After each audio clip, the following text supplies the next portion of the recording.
देशातील प्रसिद्ध उद्योगपती अनिल अंबानी यांच्या विरोधात सीबीआयने गुन्हा दाखल केला आहे। फसवणूक केल्याप्रकरणी त्यांच्या विरोधात हा गुन्हा दाखल करण्यात आला आहे। या कारवाईमुळे उद्योग जगतात एकच खळबळ उडाली आहे।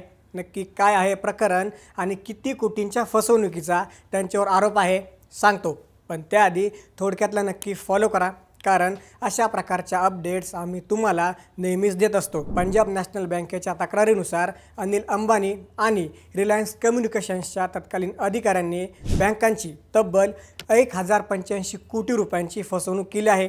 यामध्ये PNBचे 621 कोटी आणि युनायटेड बँक ऑफ इंडियाचे 464 कोटी रुपये अडकले आहेत। 2013 ते 17 या काळात हा मोठा आर्थिक गैरव्यवहार झाल्याचा सीबीआयचा प्राथमिक अंदाज आहे।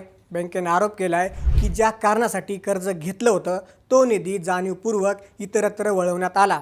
हा केवळ निधीचा दुरुपयोग नसून एक गुन्हेगारी कट असल्याचं बँकेने म्हटलं आहे। कंपनीने अटींचं उल्लंघन केल्यामुळे 2017 मध्येच ही खाती NPA म्हणजेच थकीत कर्ज म्हणून घोषित केली होती। आता या प्रकरणात अनिल अंबानींसोबतच इतर वरिष्ठ अधिकाऱ्यांचीही चौकशी सुरू झाली आहे। याबद्दल तुम्हाला काय वाटतं आम्हाला कमेंट्समध्ये नक्की सांगा आणि अशाच घडामोडी जाणून घेण्यासाठी थोडक्यातलं नक्की फॉलो करा। बातमी म्हणजे थोडक्यात।